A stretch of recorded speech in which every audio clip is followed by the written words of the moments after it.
Secretaría de Prensa de la Presidencia de la República. Muy buenos días, Neri. Buenos días. El gusto de verdad es mío y es un honor poder compartir con los salvadoreños que nos están escuchando a través de este programa. ¿Cuál fue el crecimiento económico del año 2023 para la economía salvadoreña? ¿Cuáles fueron los principales impulsores de este crecimiento económico? ¿Cuáles fueron las actividades económicas que más crecieron durante el año 2023? Sí. Y además, ¿cuáles son las proyecciones económicas que tenemos para este 2024? ¿Qué podemos esperar para este 2024? Afortunadamente, la mayoría son noticias muy buenas, noticias que impulsan a poder invertir en nuestro país y a poder creer en un clima favorable ahora que ya tenemos seguridad y principalmente la seguridad. Este 3.5% de crecimiento que registramos el año 2023 es principalmente por las medidas y estrategias de seguridad tomadas por el presidente Bukele que dieron un éxito y que han permitido que las empresas, y hablemos de todas las empresas, eran extorsionadas por las pandillas, hablemos de que no había ni informal ni formal, no había ni micro, ni emprendedor, ni pequeño, ni mediano, ni grande, ni transnacional, empresa establecida en El Salvador, que no pagara una extorsión a las pandillas. Por décadas y décadas, el freno principal de nuestra economía se llamaba violencia e inseguridad. ¿Le costaba mucho al país esta inseguridad, presidente? Alrededor del 14% al 19%. Del 14 al 19% le costaba del Producto Interno Bruto. Le costaba a El Salvador la violencia y la inseguridad. Afortunadamente, y gracias a todos esos esfuerzos que ha hecho el presidente Bukele, ya tenemos, el mes pasado cumplió 2 años el régimen de excepción que ha querido ser emulado por otros países. Unos les ha ido bien, otros les ha ido peor, ya otros les ha ido medio bien, pero no es tan fácil decir. No es tan fácil, exactamente, pero en El Salvador la historia es distinta. La historia tenemos desde hace 2 años, tenemos un régimen de excepción que ha logrado capturar a más de 79,000 pandilleros que ya no están en las calles, extorsionando a las familias salvadoreñas y extorsionando a los empresarios que generan trabajo. Los empresarios generan trabajo y evidentemente los trabajos son para las familias salvadoreñas. Hay incautadas casi 4,000 armas de fuego que ya no están en poder de los pandilleros. Han incautado más de 8,000 vehículos que antes utilizaban los pandilleros para poder realizar todas sus operaciones de delincuencia, y se les han incautado más de 20,000 celulares que antes eran utilizados para extorsionar. Ahora ya no se extorsiona más. Hay un dato interesante, la tasa de homicidios.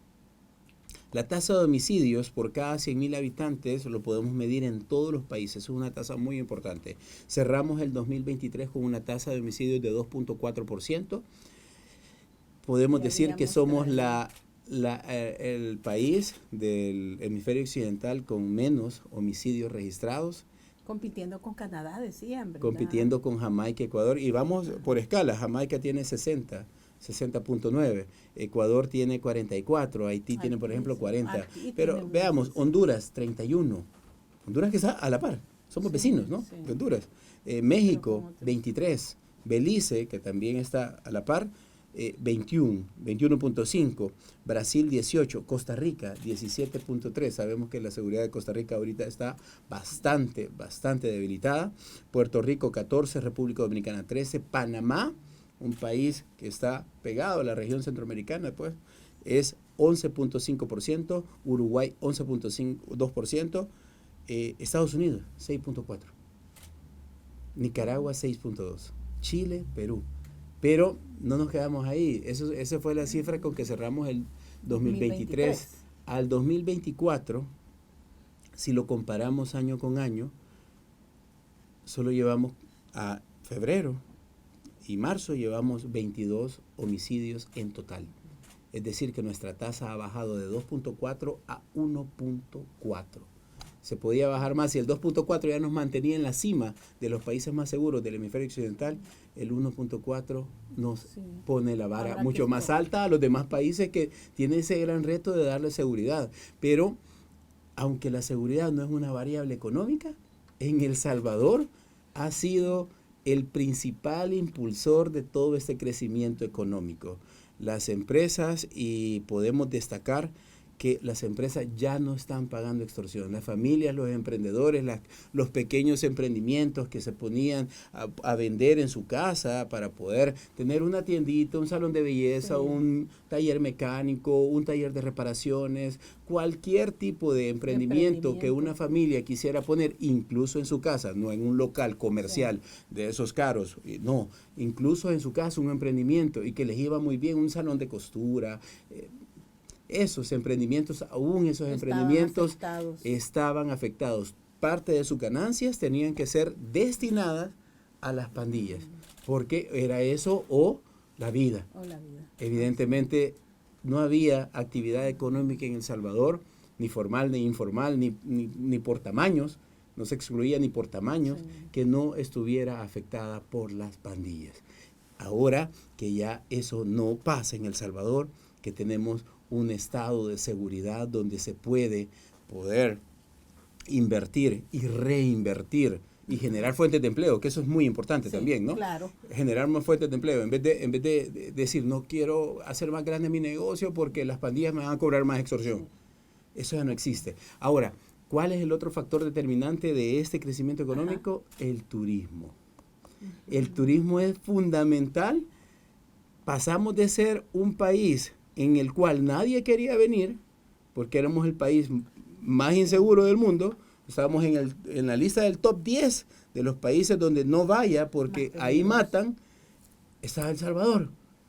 Y eso era avergonzante, pues, porque nosotros vivíamos en un país totalmente inseguro. Y no era un país donde uno decía, qué bonito era atractivo. O invitar a los hermanos lejanos, ¿no? Que se fueron huyendo de la guerra, que se fueron huyendo de los pandillas, o los hermanos lejanos se fueron porque el país no les dio las oportunidades que necesitaban. Ahora es diferente, totalmente diferente. Con mucho orgullo podemos decir, y estos son los datos de los ministerios de turismo de todo Centroamérica, que El Salvador es el país más visitado en el 2023. Sí, el más visitado de todo Centroamérica, cuando por décadas El Salvador era el país que estaba a la cola. ¿Ya?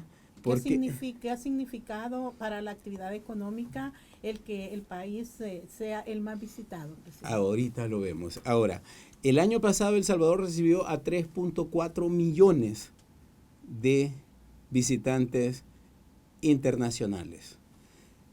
El que nos sigue, el segundo país más visitado es Guatemala con 2.6, Costa Rica 2.4, Panamá 2, Honduras 1.7 y Nicaragua con 1 millón. Centroamérica lidera El Salvador. Centroamérica y Panamá lidera El Salvador. El país más visitado es nuestro hermoso país, El Salvador. Eso es un motivo de orgullo para cualquiera, ¿no? Ya no somos el país que nadie quería visitar, sino que al contrario, que somos el país que todos quieren venir a conocer, ¿no? Ahora, ¿qué significa eso? Esos 3.4 millones de turistas que nos visitaron el año pasado nos dejaron en divisas 2.754.8 millones de dólares. Si los comparamos de un año a otro, hemos crecido casi el 50%.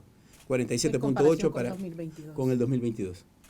En comparación del 2022, que en el 2022 empezó el régimen de excepción y ya teníamos un muy buen clima que iba mejorando día con día a través de las medidas que el presidente Bukele había implementado de seguridad, ¿no?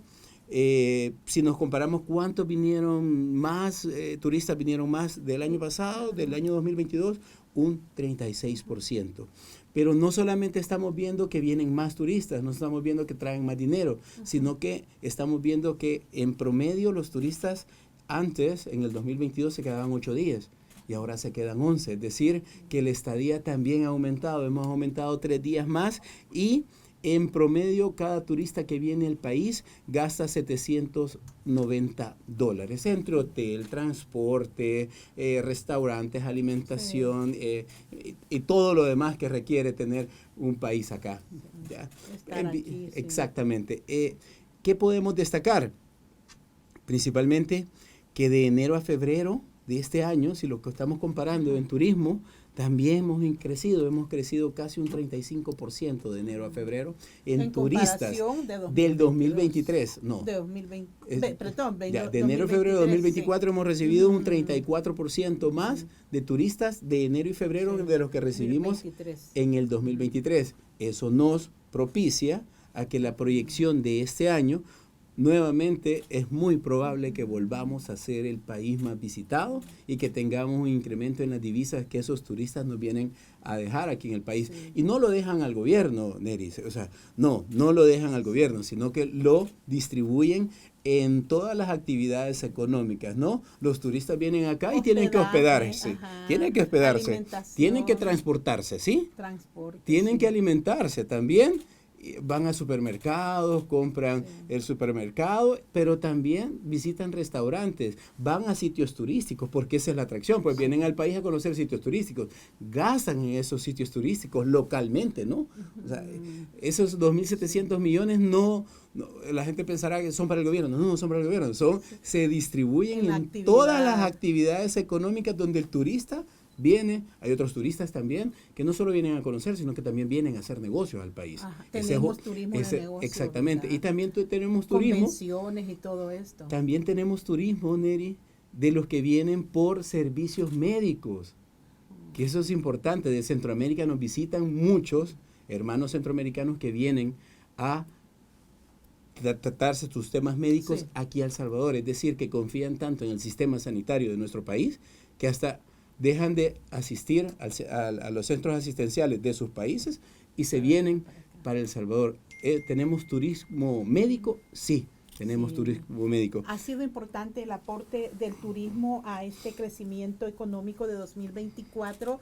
Presidente, ¿qué otras actividades? Porque ayer hablaba, fíjese, la Cámara Salvadoreña de la Industria de la Construcción, un poco revisando los datos, dicen un crecimiento del 13.5%.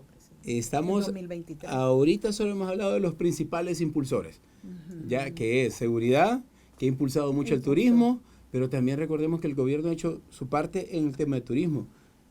El Miss Universo, del año pasado, eventos internacionales, los Juegos Centroamericanos y del Caribe que se celebraron también, que fue un éxito completo. La BINAES que se ha convertido en la Biblioteca Nacional de El Salvador, que se ha convertido en un centro de atracción turístico de escala internacional. La Puerta del Diablo, que solo en la primera semana recibió a 150,000 visitantes, en la primera semana que se aperturó. Que fue a finales de 2023. Exactamente, pero estamos hablando de los impulsores, esos son los principales impulsores. Pero en actividades, la principal actividad, Neri, que nos ha aportado muchísimo este crecimiento económico del 2023, indiscutiblemente, ha sido la construcción. La construcción ha crecido no un 13, como lo dice usted, sino un 17.9%. Eso es lo que creció el año pasado, y la construcción es parte también de lo que hizo el gobierno y también de lo que hace la empresa privada, ¿ya? Construcción es todo, la obra pública, tanto la obra privada, se junta todo y todo es parte de la construcción. La construcción también es una actividad económica que arrastra otras actividades económicas. Servicios profesionales, por ejemplo, arquitectura, ingeniería, asesorías legales, administración, contabilidad y también otras actividades como transporte. La construcción demanda mucho transporte, también otras actividades como minas y canteras, ¿ya? De donde se saca la grava, la arena, el cemento, ¿no? La construcción es una actividad que arrastra a otras actividades. Y qué bueno que está creciendo con un 17.9%. Inversiones privadas, muchísimas. Casi 18% de crecimiento. Es decir, la construcción también genera empleos. Directos e indirectos, directos en la obra e indirectos también porque también arrastra otras actividades. Exactamente. Genera empleos y esos empleos es que la economía, Neri, está unida completamente. Todas las actividades también se unen. Y, por ejemplo, si una construcción inicia contratando mano de obra. esa mano de obra se convierte en sueldos. Esos sueldos llegan a las familias salvadoreñas y las familias tienen más fuentes de ingreso para poder gastar en lo que necesiten, gastar o invertir. Pero si lo invierten, también genera un crecimiento económico. Y si lo gastan, también genera un crecimiento económico, porque el consumo privado también es muy importante para el crecimiento de una economía. Al tener más consumo privado, también, si las empresas tienen un crecimiento, también generan ganancias. Si generan ganancias, generan fuentes de empleo, evidentemente, reinvierten, ¿no? Pero también pagan impuestos. Y si las familias salvadoreñas consumen, también generan impuestos. Estos impuestos llegan al Ministerio de Hacienda, el Ministerio de Hacienda, que es el Tesoro Público, genera todo el financiamiento para poder hacer obras, para poder tener el gasto social, que es muy importante, que es obligación también, que es la seguridad. La obligación de todo gobierno en todo el mundo es dar el gasto social, que es educación, seguridad, que es importantísimo, salud, cultura también. ¿Ya? Sí. Entonces, la economía, lo bonito de la economía es que todo es un entorno, un ecosistema económico que funciona. Y si un país está creciendo económicamente, evidentemente está haciendo las cosas bien. ¿Ya? Sí. Ahora, veamos algunas de las inversiones que han tenido en construcción. Laboratorio Vijosa. La planta que inauguraron. Pudimos ver la planta que inauguraron, que fue una cosa espectacular. $100 millones. Tenemos otros en Apopa, como Valle Dulce, un proyecto residencial de $122 millones. Terranova también, que está invirtiendo 100 millones. Plaza Mundo Zulután, que inició el año pasado la construcción. Yo pasé por ahí exactamente. Y que se espera que entre en operaciones a mediados de este 2024. Oriente necesita. Sí. Ha estado muy deprimido. Exactamente. Oriente. Ahora Oriente va a tener una plaza diferente. Toda esta es inversión nacional, presidente. Esta es una inversión privada. ¿Cuánto fue la inversión privada? Privada local, el año pasado fueron más de 6.600 millones de dólares. Con un crecimiento 2023. De un 5%. Sí, un 5.3%. ¿Qué significa eso? Y descompongámoslo, porque evidentemente es importante también conocer el contexto.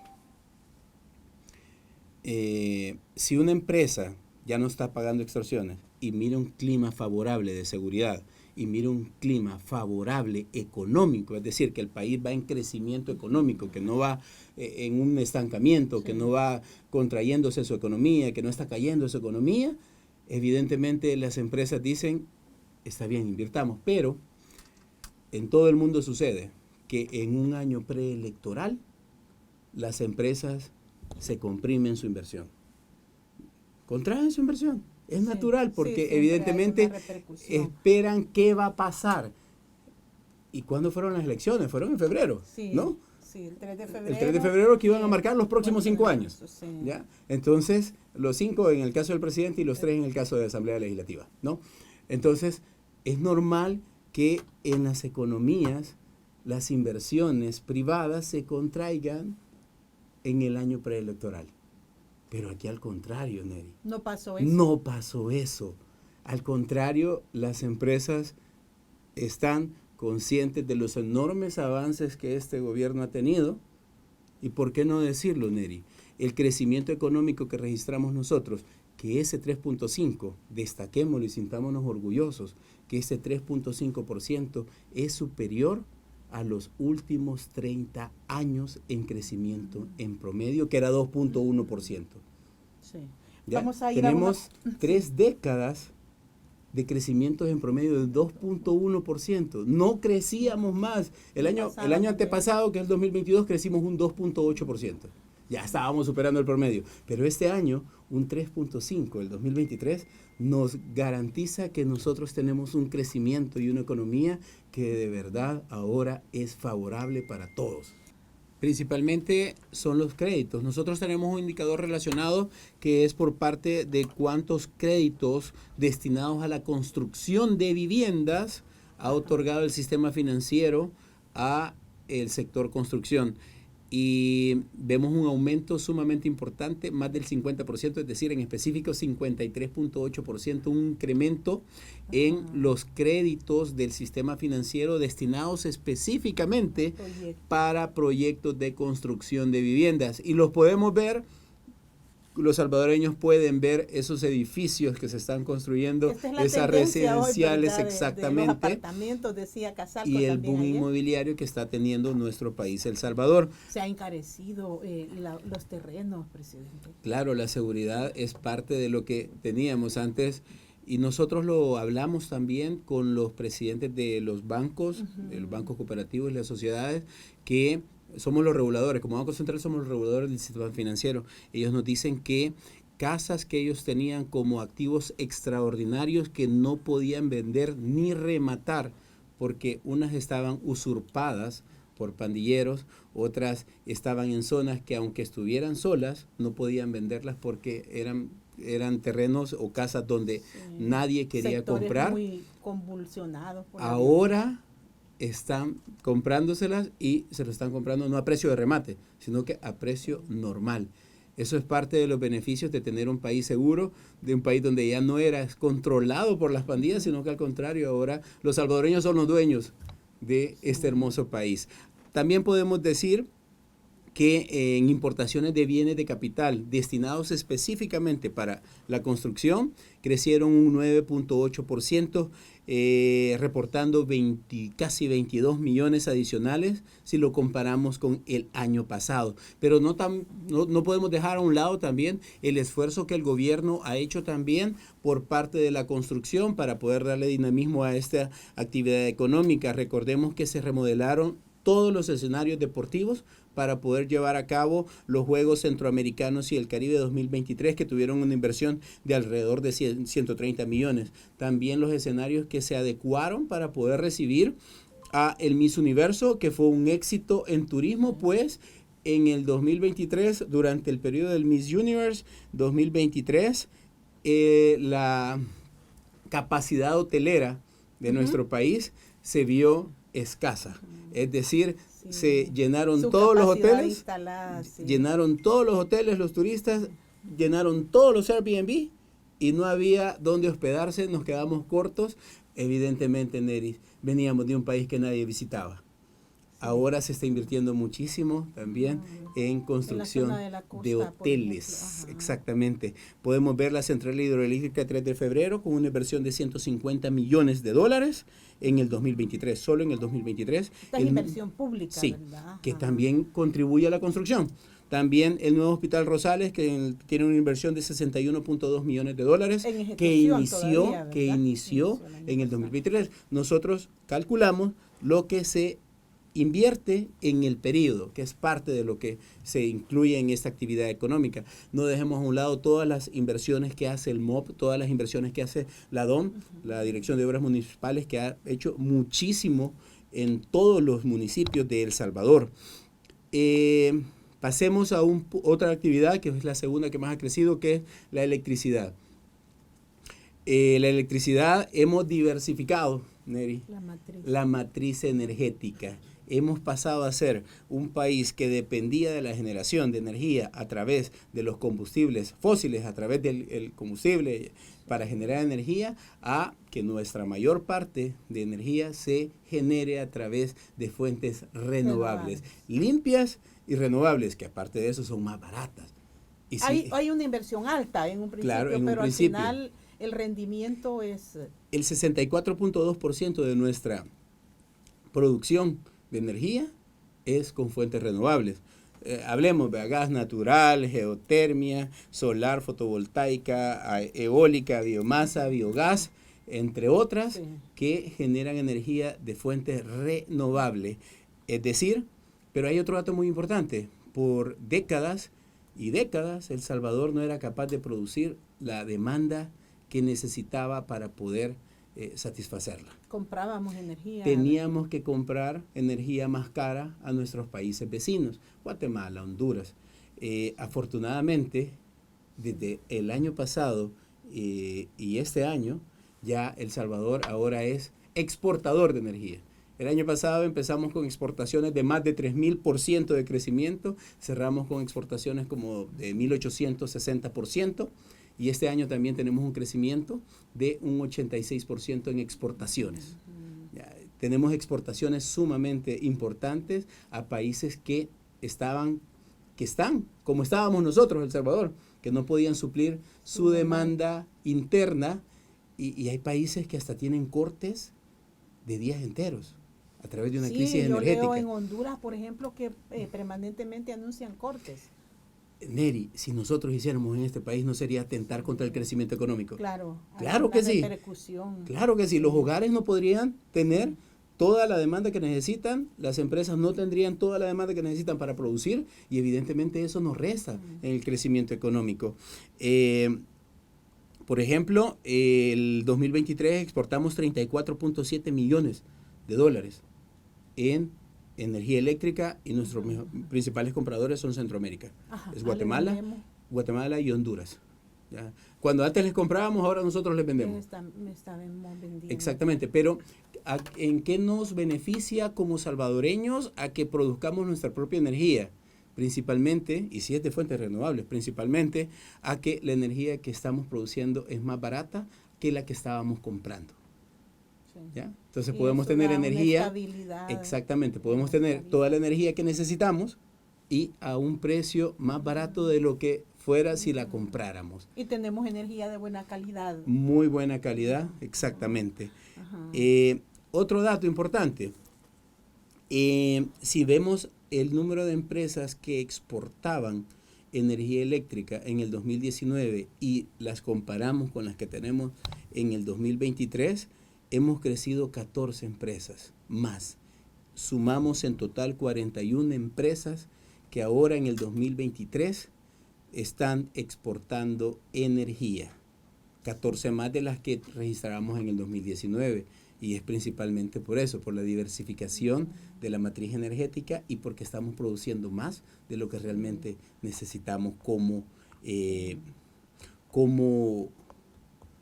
país. Sí, mire, presidente, esta actividad económica es sostenible porque tenemos variables como extranjeras e internacionales, como la situación de guerra que hay, y esto puede en algún momento también afectarnos, pero ¿qué, digamos, proyecciones hay en esto? Me encanta su pregunta, Neri, principalmente porque El Salvador siempre, y por la historia de El Salvador, siempre era afectado siempre por todos los factores externos que pasaban. Cualquier factor externo, y si caía la economía de Estados Unidos, nosotros terminábamos peor. Si caía 2 puntos, nosotros caíamos 4 puntos, ¿sí?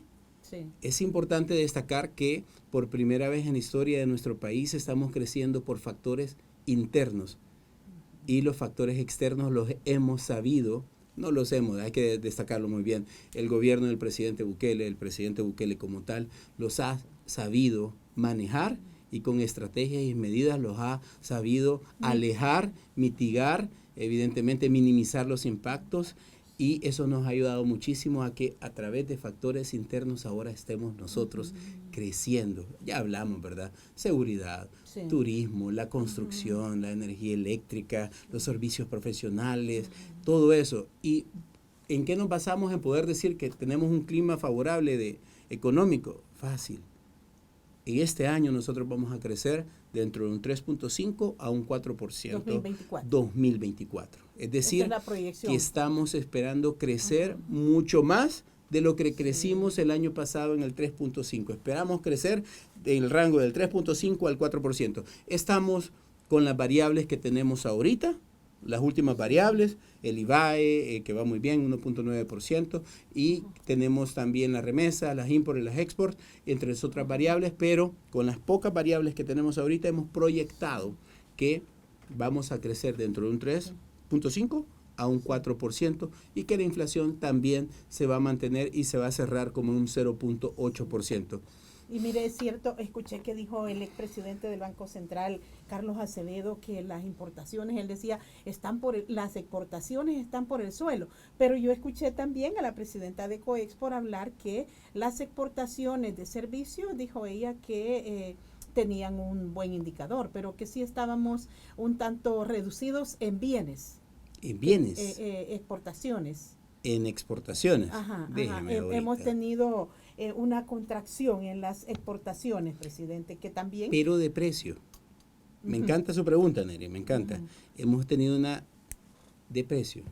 Es decir, si nosotros veamos las exportaciones, veamos el crecimiento de las exportaciones. Exportaciones, el año pasado, si lo vemos a través del enfoque del gasto, crecimos 5.2%. ¿Ya? Importaciones cerramos con 1.4 negativo. ¿Ya? Las exportaciones cerramos con 5.2, pero veamos cuáles fueron las exportaciones. Si es cierto que en exportaciones de bienes nosotros caímos en un 4.4%, pero si lo vemos en motivos de precio, si lo vemos en volumen, nosotros crecimos un 1%. Es decir, nosotros, el PIB evidentemente es producción, ¿ya? El precio, todos sabemos que todos los países venimos cayendo en precios producto de una ola internacional. De demanda, ¿verdad? Viene de una ola internacional de precios altos de inflación, ¿ya? La inflación afectó a todos los países y se dispararon todos los precios, pero se está regularizando, viene bajando y en todos los países viene cayendo la inflación. Podemos destacar también la inflación de nuestro país. Sí, no, pero eso no es solo en El Salvador, sino que viene en todos los países. El Salvador, nosotros mantenemos nuestra inflación, la segunda inflación más baja de toda la América Latina es la del Salvador, superado únicamente por Costa Rica, que está en negativo. Pero en El Salvador, nosotros tenemos la segunda tasa de inflación más baja de toda Latinoamérica y estamos más bajo todavía de toda Latinoamérica, si quitamos incluso a Argentina, que tiene una inflación de 276%. Sí. Es una inflación, evidentemente, aún si la quitamos, estamos todavía más abajo del promedio de Latinoamérica. Podemos destacar también las importaciones de bienes. Sí, sí. Pero en importaciones de bienes, nosotros subimos un 0.7% el año pasado. Pero donde importamos menos fueron las importaciones de servicios. Requerimos un 12.9% menos. Hay que contextualizar las preguntas para poder explicar y comprender exactamente qué es lo que pasó. En importaciones de bienes, ¿qué significa? Que las empresas no dejaron de comprar, sino que aumentamos un poquito, 0.7%. ¿Es poco? Sí, es poco. Pero venimos de una contracción, de una baja demanda y evidentemente también El Salvador pudo haber pasado, y es muy normal que pase, que las empresas también compren, si saben que el precio va a elevarse, las empresas compran y tienen un sobrestock de inventarios, porque compran más barato para después producir y poder vender después a un precio más cómodo. ¿Ya? Esa es una estrategia que las empresas utilizan y que evidentemente es válida, pues es legal, pues también usarla. Es una estrategia para poder maximizar sus ingresos, que todas las empresas necesitan eso, pues. Sí, y ahí en cuanto a esta mejora del clima que tenemos de seguridad, expectativas de cómo se puede ir siendo más atractivo para la inversión extranjera. Hemos tenido un crecimiento, me explicaba usted, en inversión extranjera en comparación con 2022. Pero fíjense que algunos economistas dicen que seguimos a la saga de atraer inversión extranjera. ¿Qué les decimos a ellos? Podemos destacar varias cosas, Neri, y muy buena su pregunta. Y contextualicémosla también, ¿verdad? Porque es importante contextualizar. Sí, sí. La inversión extranjera directa, ¿cómo le va a la inversión extranjera directa en nuestro país? Por tercer año consecutivo, Neri, las empresas transnacionales han roto récord en ganancias de más de $1,000 millones al año. Pero el 2023 fue especial, fue el récord. Recibieron de utilidades $1,426.4 millones, con un crecimiento de un 11.6% comparado con el año anterior.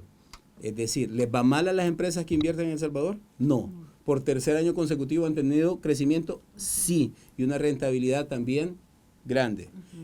¿Qué significa esto? El año pasado nosotros registramos 759.7 millones de dólares de inversión extranjera directa, que superó el 60% del promedio de los últimos 10 años, es decir, de la última década de El Salvador, superamos el promedio del 60%. ¿Qué hicieron estas empresas? Estas empresas, esos 1.400, los 1.000 millones y los 1.423 millones, Neri, es su derecho, pueden hacerlo, lo pueden llevar, lo pueden mandar a su casa matriz, pero no, al contrario, lo están reinvirtiendo. ¿Por qué? Y aclaremos otra cosa, en año preelectoral, el 2023. 2023, sí. Ajá. Neri, o sea, hay que contextualizar y conocer la profundidad de los datos para poder dar opiniones certeras. ¿Sí? Es importante que nos haga este contexto usted, presidente, y se nos ha terminado el tiempo, pero quiero aprovechar porque está en desarrollo el censo, ¿verdad? Los preparativos. ¿Cómo vamos con esta herramienta que será importante también para tomar acciones de desarrollo público? Neri, un censo en todos los países es una herramienta importantísima. Es una herramienta importantísima porque permite conocer cuántos somos, cómo estamos viviendo, dónde estamos viviendo, qué estamos haciendo, entre otras preguntas también, otra información que es muy importante, pero es importantísima, de suma importancia, porque a través de esta información, tanto el gobierno como las empresas y también los que hacen investigaciones pueden aportar más y mejores políticas. El caso del gobierno puede aportar más y mejores políticas públicas para específicamente, por ejemplo, si hay un municipio donde hay muchos niños y no hay escuela, evidentemente con un censo se puede detectar muy fácilmente y el presidente puede decir, aquí necesitamos una escuela, aquí necesitamos un centro asistencial, para poder atender a esta demanda, a esta cantidad de personas que hace 17 años no las teníamos, porque nosotros no tenemos un censo de población y vivienda desde hace 17 años. ¿En qué se va a tener este año? Sí, confirmado. Estamos nosotros y por iniciar las capacitaciones para los más de 17,000 colaboradores que vamos a contratar. Pero es bien bonito contratar colaboradores porque van a ser colaboradores locales. Es decir, estamos contratando específicamente de los municipios donde ellos mismos van a hacer el censo. Se les va a dar, es histórico también porque jamás nosotros habíamos tenido un censo digital. Es decir, vamos a hacerlo con tecnología, se le va a dar un aparato móvil de última generación donde se va a realizar el censo, es decir, el censo ya no va a ser en papel y lápiz como estábamos acostumbrados. Sí, ya con una ya no llegan con papel y lápiz, sino que al contrario, los supervisores andan su tablet, será exactamente, y vamos a saber exactamente dónde anda cada equipo de censistas en tiempo real, en un centro de monitoreo moderno que tenemos en el Banco Central de Reserva, donde podemos ver dónde anda cada supervisor, dónde anda cada censista, porque todos andan un dispositivo móvil, dónde anda cada motorista, dónde anda cada vehículo, lo vamos a saber en tiempo real. Es la ventaja de la modernidad. Vamos a trabajar con las dos nubes que tenemos, vamos a trabajar con Google y también vamos a trabajar con iCloud, es decir, con Amazon Web Service. Vamos a tener multinube y vamos a tener datos en tiempo real. Es decir, vienen a censar a Neri a su casa, automáticamente tenemos esa información en tiempo real en nuestra base de datos. Muchas gracias, presidente. Estaremos pendientes de todo este proceso de capacitación. Es un gusto que nos haya acompañado. Al contrario, Neri, gracias por la invitación y es un gusto poder compartir noticias económicas con nuestros amigos que nos escuchan. Secretaría de Prensa de la Presidencia de la República.